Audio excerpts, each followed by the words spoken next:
માળિયાહાટીના સ્થાનિક સ્વરાજ્યની ચૂંટણીમાં તાલુકા પંચાયતની ગળોદર સીટના કોંગ્રેસના ઉમેદવાર મુમતાઝબહેને ફોર્મ પરત ખેંચ્યા બાદ મામલો ગરમાયો હતો। કોંગ્રેસ દ્વારા આમ આદમી પાર્ટી અને નેતા પિયુષ પરમાર પર આંગળી ચીંધાઈ હતી।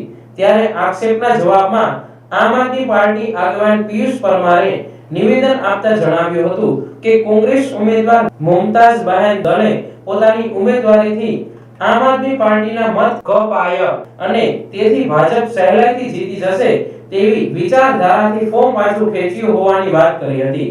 વધુમાં કોંગ્રેસ અને ભાજપ પર પ્રહારો કરતા બંને ખોટી રાજનીતિ કરી આમ આદમી પાર્ટીને સત્તામાં આવતા રોકી રહી હોવાના આક્ષેપ પણ કર્યા હતા। પરમાર ઓબીસી પ્રદેશ પ્રમુખ આમ આદમી પાર્ટી ગુજરાત। આજે મારા મિત્ર અમીનભાઈએ જૂનાગઢ તાલુકા પંચાયતમાં કોંગ્રેસના ઉમેદવારી કરી હતી, પરંતુ મિત્રતાના નાતે એમને એવું લાગ્યું કે હું જે વોટ કાપીશ એ આમ આદમી પાર્ટીના કાપીશ અને આમ આદમીના મત કપાશે તો ભાજપ જીતી જાય, એ જોઈને આજે એમના ધર્મપત્ની મુમતાઝબેનનું ફોર્મ ખેંચ્યું છે। ત્યારે હું લાખ લાખ અભિનંદન આપું છું અને ધન્યવાદ પાઠવું છું કે તમે આ સરાહનીય કામ કર્યું છે। આ માળિયાહાટીના તાલુકામાં કોંગ્રેસ અને ભાજપ બે સાથે મળીને ઉમેદવારો ઉતાર્યા છે, પૈસા દઈને ઉમેદવારો ઉતાર્યા છે। ત્યારે સારા અને સજ્જન માણસોએ આજે પોતાનું ફોર્મ પરત કર્યું છે।